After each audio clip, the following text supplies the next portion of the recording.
एक ऐसे शख्सियत के बारे में जिसने केवल 5 वर्षों तक ही शासन किया, लेकिन उसने इस तरह से शासन किया कि वो हमेशा युगों युगों तक याद किया जा सके। मतलब इस तरह का शासन आपको देखने को मिलेगा। और उस शासक का नाम था शेर शाह सूरी,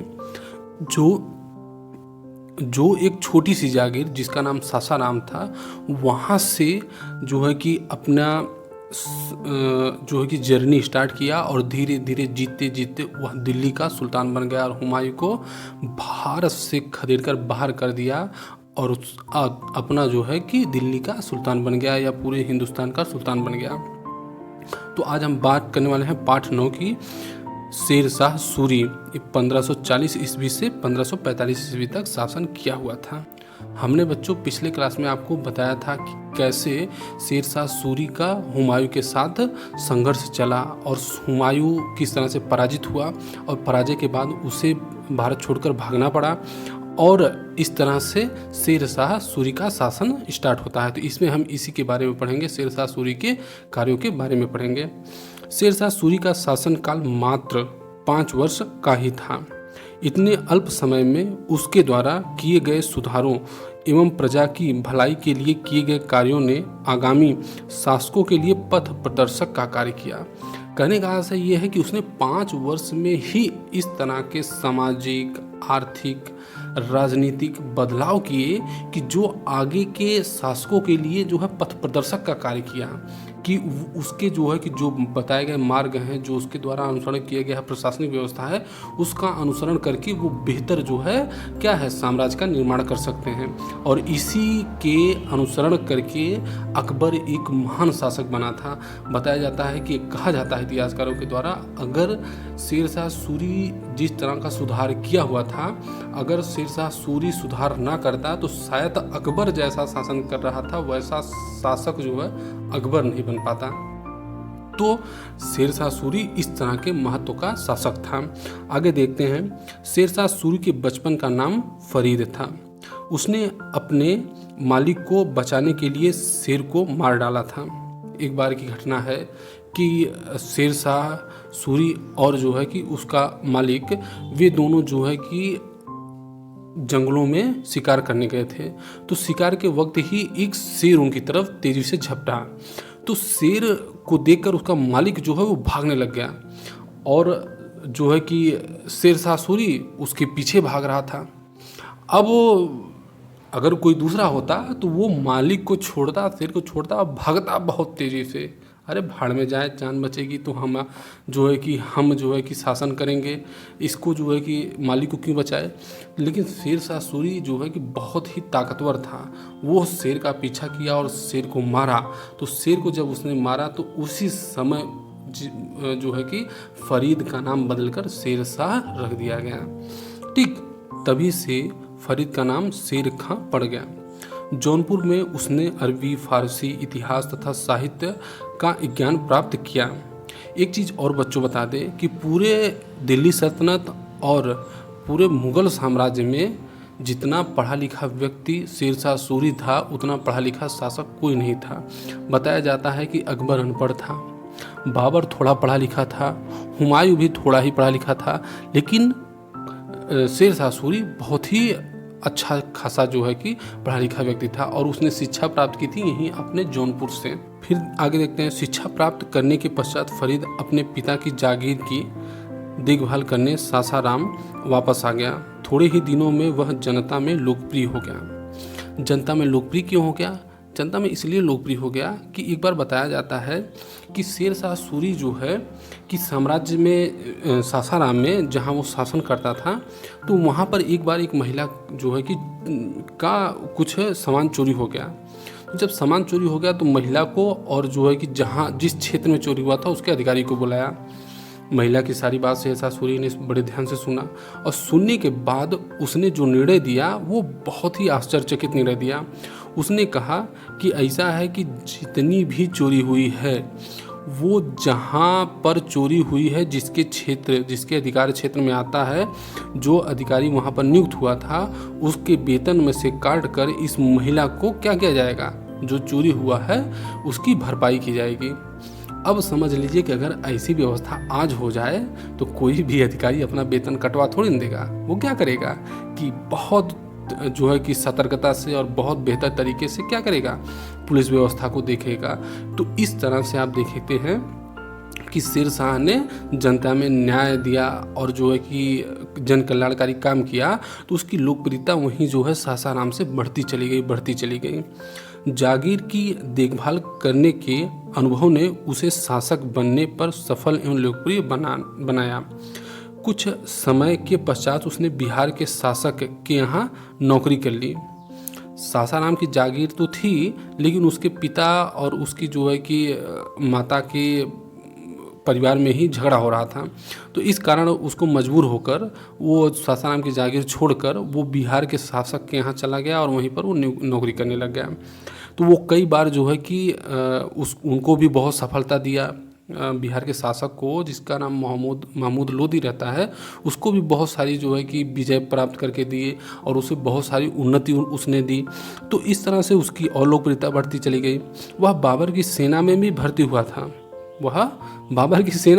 हुआ था कुछ समय तक। आगे देखते हैं, इस कारण उसने मुगलों के सैन्य संगठन का अच्छा ज्ञान प्राप्त हुआ। जैसे ही बाबर की सेना में भर्ती हुआ तो उसको लगा कि यार गजब का जो है कि सैनिक क्षमता इसकी है। वो यही सब सीखा, तोपें कैसे सजाई जाती हैं, सेना को किस तरह से सजाया जाता है, सेना का कैसे गठन किया जाए कि ताकि जो है संगठित सेना रहे। जैसे हमने देखा था कि पानीपत का युद्ध हुआ था, तो पानीपत के युद्ध में कैसे जो है कि बाबर विजयी हो गया इब्राहिम लोदी के विरुद्ध। इसलिए विजयी हो गया क्योंकि बाबर की सेना बहुत ही जो है कि सुसंगठित थी और उसमें जो है कि बहुत ही अनुशासन था। तो इस कारण से वो विजयी हो गई। तो उन सब चीज़ों को कौन शेरशाह सूरी सीखता है। फिर आगे देखिए, धीरे धीरे शेर खान ने बिहार में अपना प्रभाव स्थापित कर लिया, संपूर्ण बिहार का शासक बन गया। चौसा एवं कन्नौज के युद्ध में, चौसा का युद्ध कब हुआ था? 1539 में। कन्नौज का युद्ध कब हुआ था? 1540 में। और जब चौसा का युद्ध हुआ था तो हमने एक नाविक की कहानी बताई थी, याद करिएगा, में मुगल शासक हुमायूं को हराकर वह 1540 ईस्वी में शेरशाह सूरी के नाम से भारत का सुल्तान बना। आगे देखते हैं, अलाउद्दीन खिलजी की सैन्य संगठन एवं लगान संबंधी नीतियों से वह काफ़ी प्रभावित था। अतः उसने अपने राज्य की व्यवस्था सुधारने के लिए निम्नलिखित कदम उठाए। एक चीज़ और बच्चों, ये बहुत ध्यान देने वाली बात है, आप ध्यान दीजिए कि शेरशाह सूरी ऐसे व्यक्तित्व का व्यक्ति था कि उसने बलबन के समय की कुछ अच्छाइयाँ अपने साम्राज्य में लेके आया। वह जो है कि अलाउद्दीन खिलजी की राजस्व व्यवस्था, सैन्य व्यवस्था से संबंधित जो अच्छी अच्छी चीज़ें थी उनको ग्रहण किया।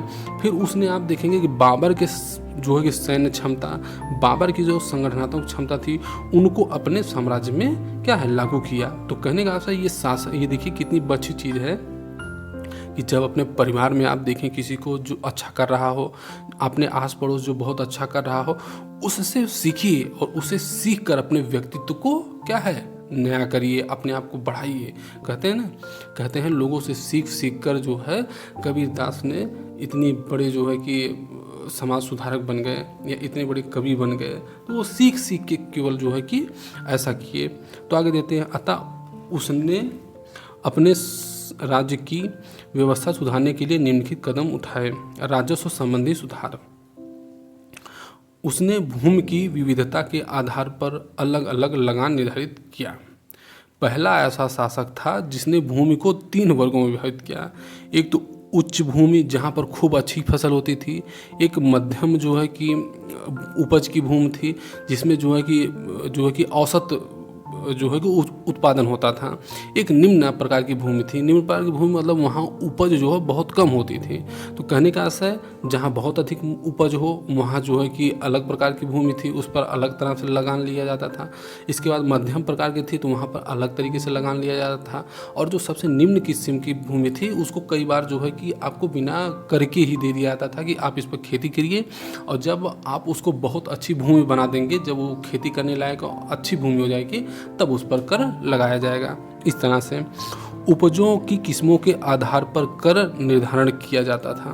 मतलब जैसे उपज की किस्म क्या क्या है, जैसे आपने गन्ना उगाया है, चावल उगाया है, आपने गेहूँ उगाया है, तो उसके आधार पर जो है अलग अलग फसलों के क्या है कर लिए जाते थे। भूमि की नाप पटवारी द्वारा रस्सी से की जाती थी। नाप की इकाई गज थी। ये खूब पूछा जाता है कि नाप की इकाई क्या थी, गज थी। और आपको हमने पहले बताया था कि गज को किसने जो है कि सबसे पहले शुरुआत किया था, गज ए सिकंदरी, सिकंदर लोदी ने, याद करिए पीछे। और देखिए अगला, किसान भूमि का विवरण सरकार को लिखित रूप में देते थे, जिसे कबूलियत कहा जाता था। देखिए कितनी बढ़िया व्यवस्था थी कि किसान जो है, किसान की ज़मीन नाप दी जाती थी, तो ज़मीन नाप कर उसके समक्ष लाया जाता था कि आपकी ज़मीन 2 बीघे है, 4 बीघे है, 10 बीघे है, आप इस पर सिग्नेचर कर दीजिए। तो सिग्नेचर वो करता था, तो उसी के आधार पर उससे लगान वसूला जाता था। कहने का आशय कि ये है कि उससे ये नहीं कि उससे अधिक ज़मीन का जो है राजस्व लिया जा सके। तो इस तरह की व्यवस्था उसने की, और ऐसी व्यवस्था इससे पहले एकदम नहीं थी। इससे किसानों का संपर्क सीधे सरकार से होने से उनका उत्पीड़न बंद हो गया। अब देखिए जैसे क्या हो गया कि अब वो सीधे सरकार से मेल मिलाप कर लिया कि मतलब जो है अधिकारी आते थे, वो आपकी ज़मीन नापे और नाप के आपसे ही आपसे राय लेकर कि हाँ भैया जो है कि आपकी इतनी ज़मीन है, 5 बीघा है, 6 बीघा ज़मीन है, आप इस पर सिग्नेचर कर दीजिए। तो उसी के आधार पर आपकी लगान लगेगी। और नहीं तो इससे पहले क्या होता था कि गाँव का जमींदार जो है वो ज़मीन नापता था। अब वो जमींदार जो है कि पैसा वसूलने के चक्कर में या जो है कि अधिक आपसे कर की वसूली करने के लिए आपकी ज़मीन को कहीं 10 बीघा दिखा रहा है आपकी ज़मीन 2 बीघा है, वो 5 बीघा दिखा रहा है, कि ताकि जो आपके यहाँ से उपज उसको प्राप्त हो, जो कर प्राप्त हो, उसका जो है कि अधिक से अधिक हिस्सा वो खुद ज़मींदार खा जाए। तो किसान इससे बहुत परेशान होता था। तीसरी चीज़ देखिए और आगे है, नगद रूप में कर देने का आदेश था कि मतलब आप जो है कि अनाज के रूप में ना देकर आप लगान जो दीजिए वो कर के रूप में दीजिए। अगला है, अकाल अथवा संकट के कारण फसल का नुकसान होने पर सरकार द्वारा इसकी क्षतिपूर्ति की जाती थी। जैसे अगर अकाल हो गया, जैसे अगर आपके यहाँ जो है कि संकट की स्थिति आ गई, सूखा हो गया, बाढ़ आ गई, तो उस समय सरकार जो है उसके यहाँ अनाज होता था, तो वो अनाज जो है वो बांटता था जनता में। इसीलिए कहते हैं कि वो जो है कि जनता में इसीलिए पॉपुलर था क्योंकि वो जनता के दुखों को समझता था। उनके जब दुख की घड़ी होती या जब संकट की घड़ी होती थी तो उन्हें जो है धन देता था। फिर अगला, उसने राज्य और किसानों के बीच सीधा संबंध स्थापित किया। इसे रैयतवाड़ी व्यवस्था कहते हैं। पहले क्या होता था कि किसान और राजा के बीच में जमींदार होते थे, तो जमींदार जो है कि किसानों का बहुत शोषण करते थे। कि जमींदार, पहले आप अपने दादा दादी से सबसे सुने होंगे कि जमींदार को वो गाली ही देते फिरते हैं कि अरे फलाना जो जमींदार था वो इतना हरामी था कि हमारी ज़मीनें जो हड़प लिया, हमसे कर बहुत लेता था, हमसे जो है कि हमारी ज़मीन 1 बीघे थी तो 4 बीघे दिखाता था। बहुत गाली देते हैं, हज़ारों गाली देते हैं।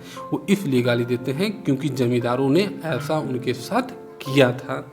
तो इस तरह से बच्चों आपने देखा कि किस तरह से राजस्व संबंधी, राजस्व मतलब भूमि संबंधी, किस तरह से जो है कि सुधार शेरशाह सूरी ने किया ताकि उसका साम्राज्य फला फूला और वो एक बेहतर शासक बन। इसके बाद हमने उसको राजस्व संबंधी सुधार देखा।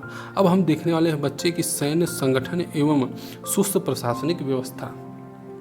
सैन्य संगठन एवं चुस्त प्रशासनिक व्यवस्था कि सेना को कैसे उसने संगठित किया, क्योंकि आपकी सेना अगर बेहतर संगठित नहीं है तो आप विजय नहीं प्राप्त कर सकते हैं, क्योंकि आपको जीत के लिए बेहतर सेना चाहिए। सेना के पास हथियार होने चाहिए, सेना के पास घोड़े होने चाहिए, सेना के पास जो है कि रसद पानी होना चाहिए और आपका बेहतर प्रशासन होना चाहिए। अधिकारी आपके बहुत अच्छे होने चाहिए, आप उनकी हमेशा देखभाल करिए। अभी नहीं कहते हैं कि अरे डीएमओ जो है भ्रष्ट है, बहुत है भ्रष्ट डीएमओ है। कहते हैं ना डीएम बहुत भ्रष्ट है हमारे यहाँ, ये एसडीएम बहुत भ्रष्ट हमारे यहाँ आ गया है, खा रहा है पैसा, हमसे पैसा मांग रहा है ये काम करवाने के लिए। अगर ये व्यवस्था अच्छी हो कि अगर डीएम बिना पैसे का आपका काम कर दे तो आप कितना जो है दुआ देता है आदमी। तो देखिए अब उसी तरह से आप देखेंगे कि शेरशाह सूरी को लोग दुआ देते थे कि क्योंकि उसे प्रशासन बहुत अच्छा रखा हुआ था। देखिए, सैन्य शक्ति बढ़ाने के लिए अपनी सेना का गठन किया कि सबसे पहले तो उसने सेना का गठन किया कि हमारे पास एक बेहतर सेना होनी चाहिए, तभी तो हम जो है कि किसी दूसरे शासक को पराजित कर सकते हैं, हरा सकते हैं। जैसे बाबर था, बाबर के पास एक बहुत ही सुसंगठित सेना थे, तब तो इब्राहिम लोदी जैसे जो है कि बेहतर शासक को पराजित कर सका, राणा सांगा जैसे शासक को पराजित कर सका। फिर दूसरा, डाक व्यवस्था के लिए डाक चौकी होती थी, यहाँ से डाक घोड़े द्वारा पहुंचाई जाती थी। देखिए पहले जैसे डाक आपके यहाँ आता है ना, डाकिया लेके आता है, तो डाकिया पहले डाक लेके आता है, अब डाक लेके आता है। लेकिन पहले क्या था कि ऐसे ही वहाँ पर जो है डाक चौकियाँ बनाई जाती थी, तो सेना का जो अधिकारी होता था वो एक स्थान से दूसरे डाक चौकी पर कोई सूचना पहुँचाता था, दूसरा वाला तीसरे पहुँचाता था। तो इस तरह से क्या होता था कि जैसे जहाँ पर भी कहीं विद्रोह हो गया या कहीं कोई हिंसा हो गई या कहीं प्रशासन कोई बेहतर नहीं चला रहा है, तो इसकी सूचना बराबर जो है सुल्तान को मिलती रहती थी, शेरशाह सूरी को मिलती रहती थी। तो उस तरह से वो उन पर जो है नियंत्रण बनाता था। अगला देखिए, अधिकारियों को नियमित रूप से वेतन दिया जाता था। जैसे आप अगर बच्चों देखिए कि अगर आपको वेतन सही समय पे नहीं मिल रहा है तो आपकी काम करने की इच्छा नहीं होगी कि अरे क्या वेतन तो मिल नहीं रहा है, काम क्या करें। तो आपको जब वेतन बहुत अच्छा मिलेगा, जैसे आपके यहाँ कोई पिताजी आपके घर में नौकरी कर रहे हो, देखिए जिस दिन वेतन मिल जाता है वो दिन खुशी से उछलने लगते हैं। भले से 20,000 रुपये मिल रहा हो, 10,000 रुपया ही मिल रहा हो, लेकिन वो खुशी से उछलने लगते हैं कि आज वेतन मिल गया। तो जब वो वेतन उनको मिल जाता है तो वो महीने भर फिर जो है कि बहुत लगन से काम करते हैं, तो फिर उनको वेतन मिलता है। तो उसी तरह से शेरशाह सूरी ने कहा कि जो भी अधिकारी हैं उनको नियमित वेतन दिया जाए। जब वो वेतन देंगे तो वो क्या होगा, भ्रष्टाचार नहीं करेंगे, वो कहीं से और पैसा वसूलने का काम नहीं करेंगे, वो क्या है प्रशासन को बेहतर तरीके से संचालित करेंगे। कोई भी व्यक्ति सीधे शेरशाह से मिल सकता था। ये देखिए, राजा से अगर आप मिल लें तो कितनी बड़ी बात हो। तभी तो जो है कि उस महिला को न्याय मिला, जिस महिला ने जो है राजा को शिकायत की थी कि हमारा जो है कि हमारे सामान की चोरी हो गई है। तो इस तरह से राजा से क्या है आम लोग भी मिल सकते थे। तो शेरशाह सूरी इसीलिए जो है जनप्रतिनिधि के रूप में भी जाना जाता है।